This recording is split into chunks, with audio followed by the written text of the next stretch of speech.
Magandang umaga sa inyong lahat.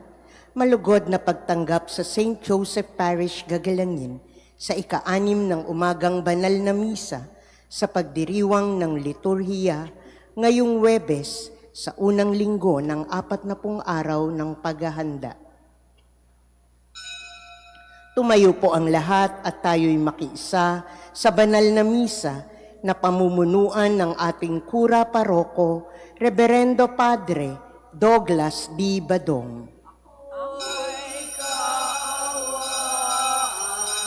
O mga Diyos, sang-ayon sa iyong kagandahang loob, mga kasalanan ko'y iyong bawiin,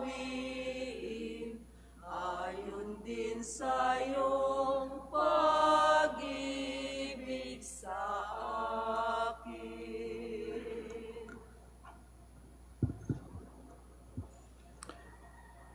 Sa ngalan ng Ama at ng Anak at ng Espiritu Santo, Amen. ang pagpapala ng ating Panginoong Heso Kristo, ang pag-ibig ng Diyos Ama, at ang pakikipagkaisa ng Espiritu Santo naway sumainyong lahat. At sumaiyo rin. Mga kapatid, aminin natin ang ating mga kasalanan upang tayo'y maging marapat gumanap sa banal na pagdiriwang. Inaamin ko sa makapangyarihang Diyos At at sa inyo mga kapatid, na lubha ako nagkasala sa isip, sa salita at sa gawa, at sa aking pagkukulang. Kaya isinasamo ko sa mahal na Birheng Maria, sa lahat ng mga anghel at mga banal, at sa inyo mga kapatid, na ako'y panalangin sa Panginoong ating Diyos. Kaawaan tayo ng makapangyarihang Diyos, patawarin tayo sa ating mga kasalanan at patnubayan tayo sa buhay na walang hanggan. Amen. Panginoon, kaawaan mo kami. Panginoon, kaawaan mo kami. Kristo, kaawaan mo kami. Kristo, kaawaan mo kami. Panginoon, kaawaan mo kami. Panginoon, kaawaan mo kami. Manalangin tayo. Ama naming makapangyarihan, ipagkaloob mo sa aming lagi ang espiritu ng pagsasaloob ng iyong ikinalulugod. Gayon din ang diwang ganapin ito agad at lubos upang kami makapamuhay ng dahil sa iyo, sapagkat hindi kami mabubuhay ng walang pagtatangkilik mo sa pamamagitan ni Jesucristo kasama ng Espiritu Santo magpasawalang hanggan. Amen.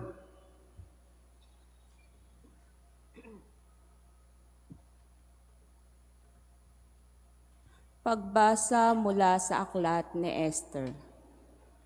Noong mga araw na iyon, labis na nabagabag si Renang Esther. Dumulog siya sa Panginoon. Ganito ang daing niya sa Panginoong Diyos ng Israel. Panginoon ko, tanging ikaw ang hari namin.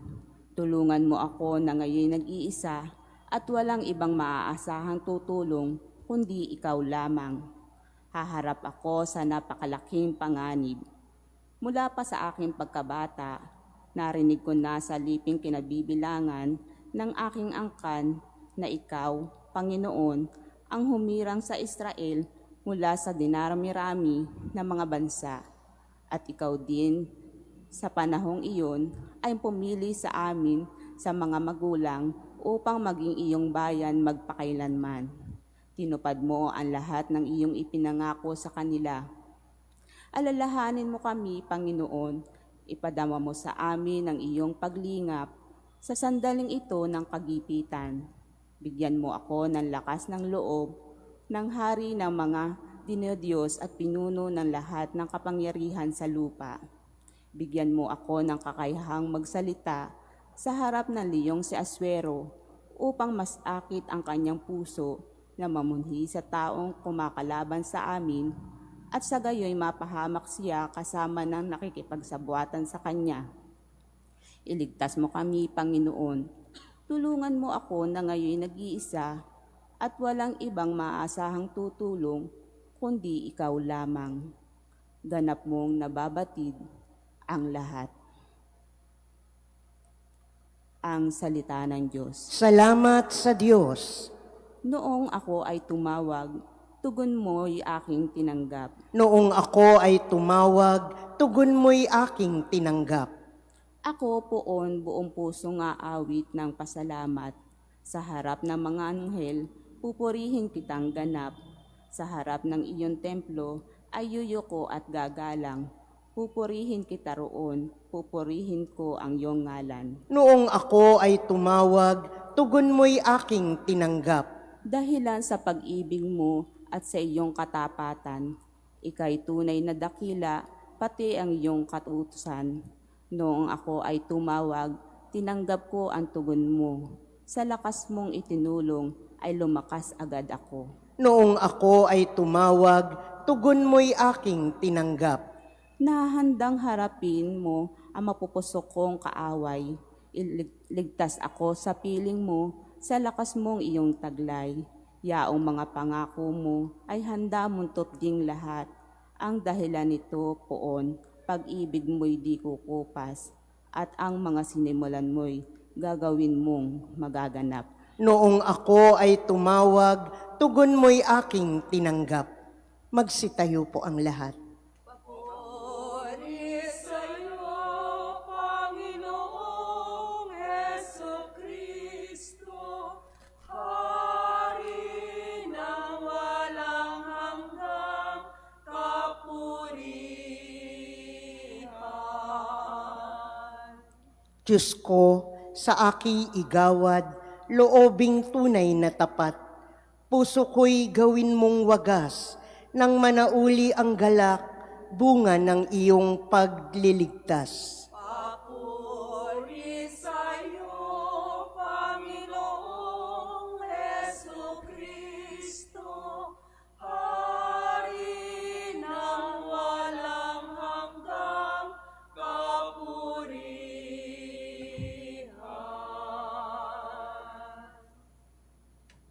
Sumainyo ang Panginoon. At sumaiyo rin. Ang mabuting balita ng Panginoon ayon kay San Mateo. Papuri sa iyo, Panginoon. Noong panahong iyon, sinabi ni Jesus sa kanyang mga alagad, "Humingi kayo at kayo'y bibigyan. Humanap kayo at kayo'y makasusumpong. Kumatok kayo at ang pinto'y bubuksan para sa inyo. Sapagkat tumatanggap ang bawat humihingi, nakasusumpong ang bawat umahanap, at binubuksan ang pinto sa bawat kumakatok. Bibigyan ba ninyo ng bato ang inyong anak kung humihingi ng tinapay? Bibigyan ba ninyo siya ng ahas kung humihingi ng isda? Kung kayo na masasama ay marunong magbigay ng mabubuting bagay sa inyong mga anak, gaano pa kaya ang inyong amang nasa langit? Ibibigay niya ang mabubuting bagay sa mga humihingi sa Kanya. Kaya gawin ninyo sa inyong kapwa ang ibig ninyong gawin nila sa inyo.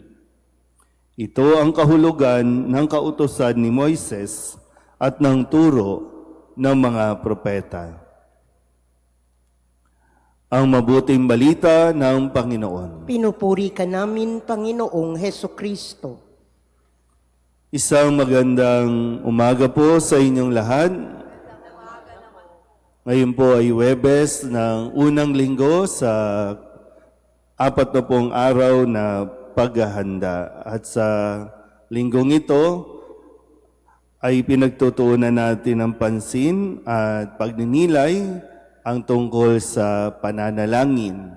Isa sa mga 3 disiplina na ibinibigay sa atin sa panahong ito ng Kwaresma. So ulitin natin, yung 3 disiplina o discipline of Lent ay yung pag-aayuno, paglilimos at pananalangin. At itinuturo sa atin sa panahong ito kung paano tayo magdasal at kung ano ang tamang attitude o behavior natin kapag tayo ay nagdarasal. Tinuro sa atin ni Jesus ang panalangin kung paano siya tumawag sa kanyang ama. At iniiwasan din at kumbaga dinidiscourage na kapag mananalangin tayo, yung hihingi tayo ng sign. Lord, bigyan mo ako ng sign para maniwala ako sa iyo. At ganun din, ang sinasabi sa atin sa pananalangin, walang nasasayang na panalangin. Ang lumalabas sa ating mga bibig, nakakarating ito sa dapat niyang patunguhan sa tenga ng ating Panginoon. Malinaw po ba? Ngayon naman, sinasabi sa atin ng mga pagbasa na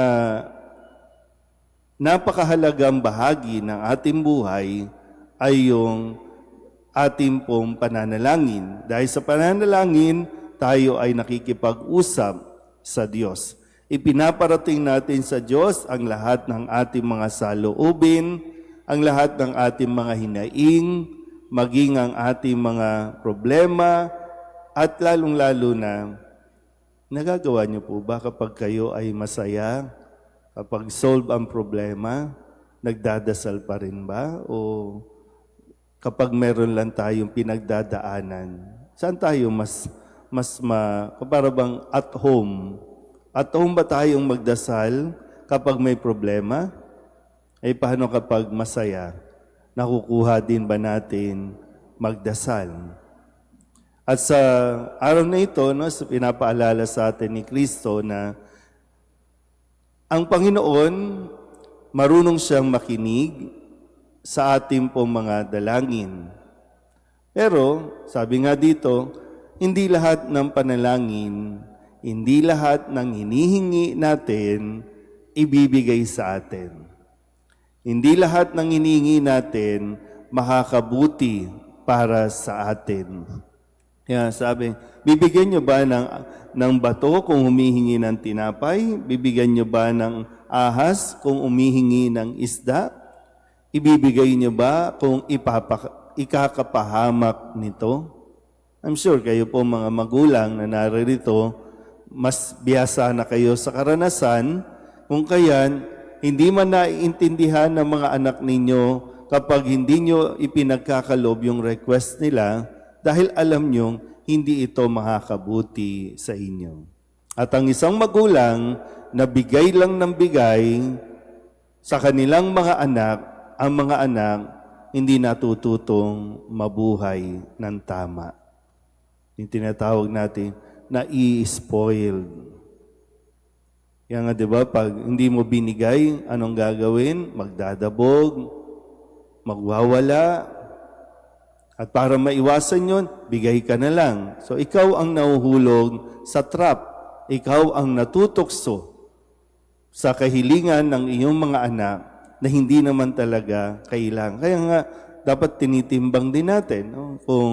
Kung tayo ba ay lalapit sa Diyos at magdarasal, titimbangin mo, ito ba ay gusto ko lang o ito talaga ay kailangan ko? Alin sa dalawa? Dahil marami tayong mga dalangin na minsan bugso ng damdamin na hindi natin masyadong pinag-isipan ng mabuti kung ito ba talaga ay kailangan o kung ito ay kapritsyo lang natin. Kaya nga po, sa sitwasyon ng ating bansa, kahapon, nag-edge sa People Power Anniversary. At kung mabalikan mo, ano ba yung mga dasal natin? At ngayon, parang kailangan natin mapagnilayan kasi ang bilis nating magdasal, Lord, sana mamatay na sila. Binagdarasal ba natin at sa tingin nyo ba, pakikinggan ng Diyos ang dalangin na ikakapahamak mo o ikakapahamak ng iba? Madaling magsabi na mamatay na sila. Mawala na sila sa mundong ito. Mawala na ang mga pabigat at problema sa buhay natin. Pero yun nga po, Pag-isipan natin ng mabuti kung ano ang idinadasal natin sa Diyos. Dahil ang Diyos ay mabuti at ang ibig niyang ibigay sa atin, walang iba kundi sa kabutihan din natin. Yan nawa, no? Pag ibayuhin pa natin ang ating pagdarasal, dagdagan pa natin ang ating oras para sa pagdarasal, nang sa ganon ay mas makilala din natin ng lubusan ang Panginoon at mas makilala natin, malaman natin kung ano talaga ang mabuti na hingin natin sa Diyos. Amen.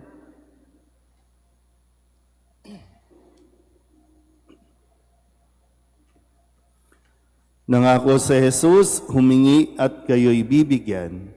Lumapit tayo sa ating Amang nasa langit nang may pag-asa at tiwalang katulad ng panalangin ng Panginoon. Ang ating pong itutugon, Butihing Ama, tumugon ka sa amin. Butihing Ama, tumugon ka sa amin.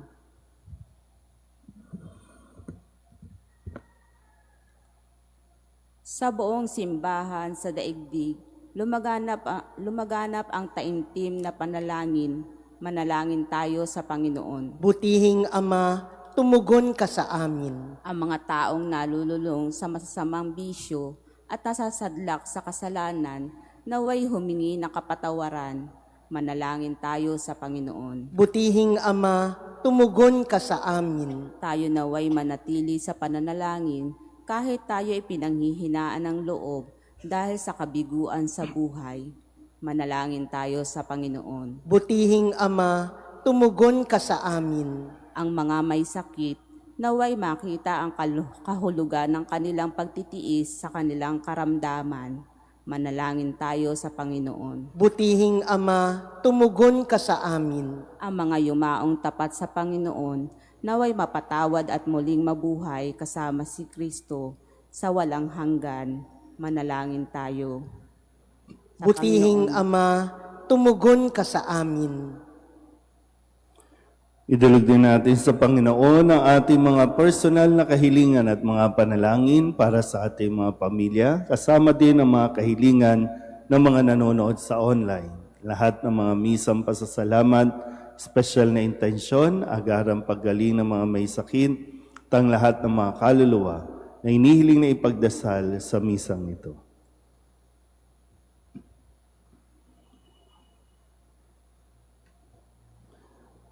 Ang lahat ng ito inihiling namin sa ngalan ni Kristong aming Panginoon. Amen. Buhay pagmamahal,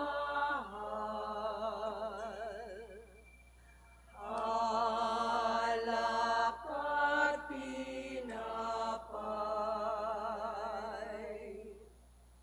sana'y tanggapin mo, Amang minamahal.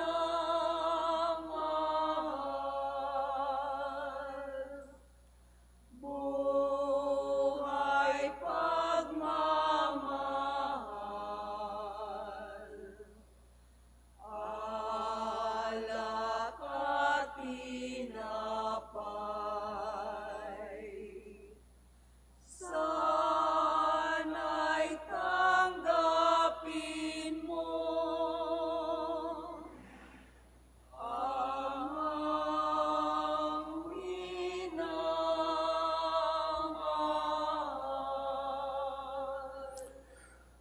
Manalangin kayo mga kapatid upang paghahain natin ay kalugdan ng Diyos amang makapangyarihan. Tanggapin nawa ng Panginoon itong paghahain sa iyong mga kamay, sa kapurihan niya at karangalan, sa ating kapakinabangan at sa buong sambayanan niyang banal. Ama naming lumikha, maging kalugod-lugod nawa ang aming panalangin at mga alay na aming inihahain upang paunlakan mo ang aming pagdulog at ang kalooban namin ay maakit sa iyo ng lubos sa pamamagitan ni Jesucristo kasama ng Espiritu Santo magpasawalang hanggan. Amen. Sumainyo ang Panginoon. At sumaiyuri, Itaas sa Diyos ang inyong puso at diwa. itinaas na namin sa Panginoon. Pasalamatan natin ang Panginoong ating Diyos. Marapat na siya'y pasalamatan.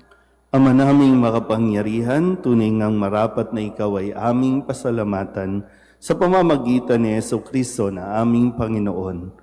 Binibigyan mo kami ng bagong pagkakataon upang ganapin ang paghahanda ngayon para sa pagdiriwang ng muling pagkabuhay.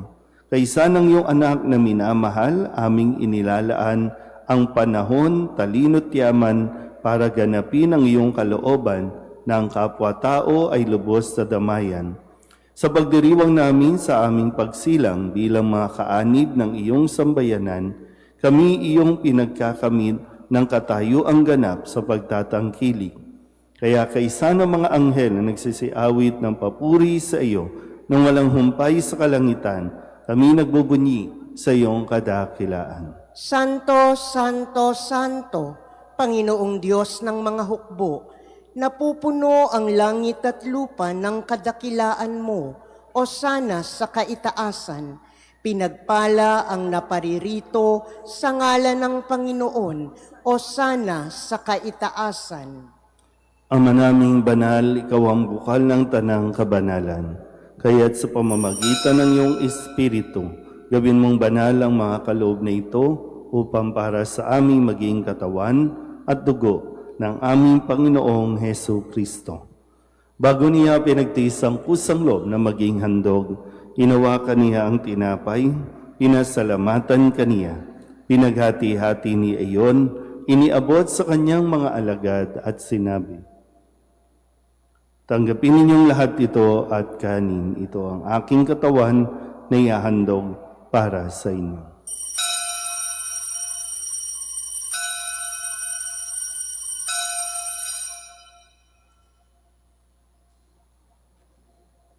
Gayun din naman nung matapos ang hapunan, hinawakan niya ang kalis, muli kaniyang pinasalamatan.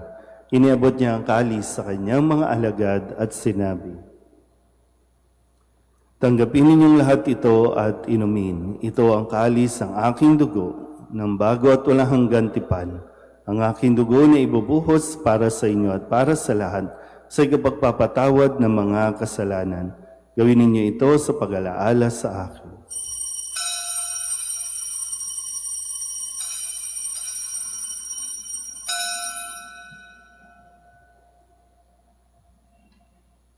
Ipagbunyi natin ang misteryo ng pananampalataya. Si Kristo'y namatay, si Kristo'y nabuhay, si Kristo'y babalik sa wakas ng panahon. Ama, ginagawa namin ngayon ang pag-alaala sa pagkamatay at muling pagkabuhay ng iyong anak. Kaya tiniaalay namin sa iyo ang tinapay na nagbibigay buhay at ang kalis na nagkakaloob ng kaligtasan. Kami nagpapasalamat dahil kami iyong minarapat na tumayo sa harap mo para maglingkod sa iyo. Isinasamo namin kami magsasalo-salo sa katawan at dugo ni Kristo ay mabuklod sa pagkakaisa sa pamamagitan ng Espiritu Santo. Ama, lingapin mo ang iyong simbahang laganap sa buong daigdig. Puspusin mo kami sa pag-ibig kay San Leon na aming Papa at ni Jose na aming Obispo at ng Tanang Kaparian. Alalahanin mo rin ang mga kapatid naming nahimlay na may pag-asang sila'y muling mabubuhay, gayon din ang lahat ng mga pumanaw. Kawaan mo sila at patuloyin sa iyong kaliwanagan. Kawaan mo at paghindapating kaming lahat na makasalo sa iyong buhay na walang wakas. Kaysa ng mahal na Birheng Maria na Ina ng Diyos, ng kabiyak ng puso niyang sa San Jose, kaysa ng mga apostol at ng lahat ng mga banal na namuhay dito sa daigdig ng kalugod-lugod sa iyo, may pagdiwang nawa namin ang pagpupuri sa ikararangal mo sa pamamagitan ng iyong anak na aming Panginoong Hesu Kristo. Sa pamamagitan ni Kristo, kasama niya at sa Kanya, ang lahat ng parangal at papuri ay sa iyo, Diyos amang makapangyarihan, kasama ng Espiritu Santo, magpasawalang hanggan. Amen.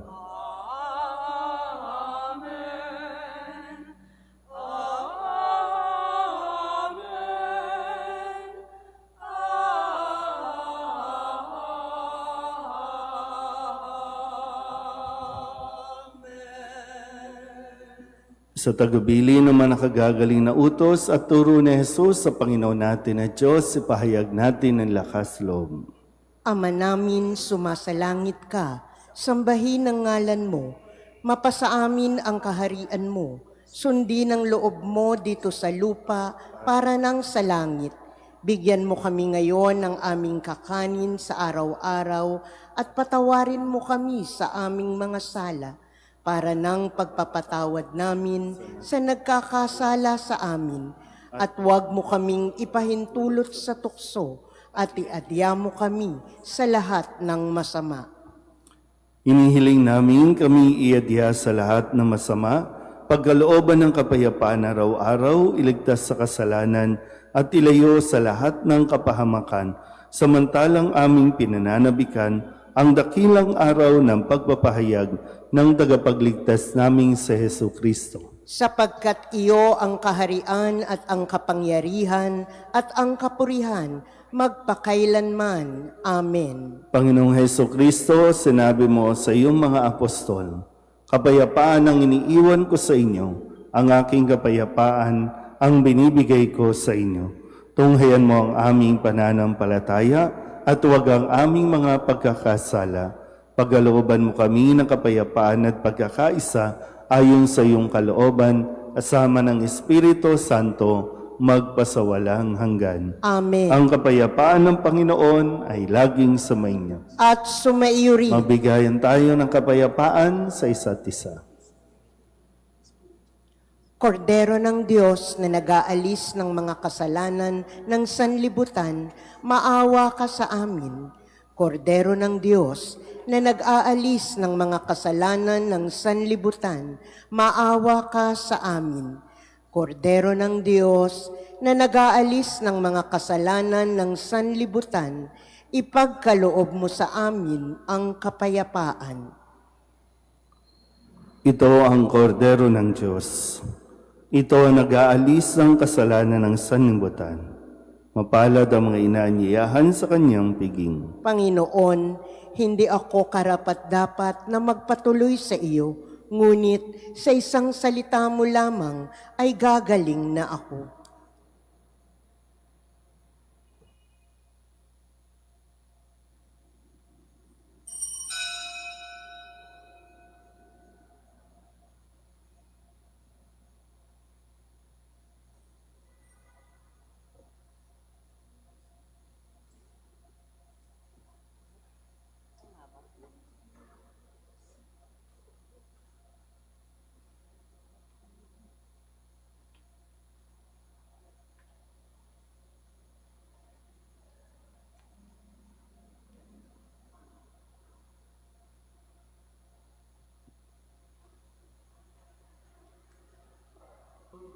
Magsiluhod po ang lahat para sa panalangin kay San Jose.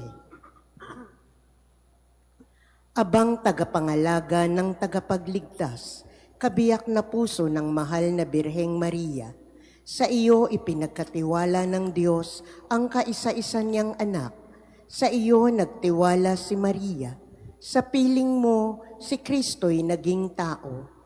Maging ama ka rin sa amin, pinagpalang Jose, at gabayan mo kami sa landas ng buhay. Ihingi mo kami ng biyaya, awa at tapang, at ipagtanggol kami sa lahat ng masama. Amen. Tatayo na po ang lahat. Manalangin tayo. Ama naming mapagmahal, kami ay pinapakinabang mo sa inihain para sa kapatawaran at kagalingan ng tao. Ipagkaloob mo ngayon at sa inaharap ang idinudulot nitong walang maliw na lunas sa pamamagitan ni Hesu Kristo kasama ng Espiritu Santo magpasawalang hanggan. Amen. Muli po, paanyaya, mamayang gabi pagkatapos po ng misa ay meron pong vigil at kasabay po niyan ang kumpisalan. Nawa ay makapunta po kayo at mapaghandaan ang pagkukumpisan. Sumainyo ang Panginoon. At sumaiyo rin. At pagpalain kayo ng makapangyarihang Diyos, Ama at Anak at Espiritu Santo. Amen. Tapos sa banal na misa, humayo tayo sa kapayapaan ni Kristo. Salamat sa Diyos. Magandang umaga po.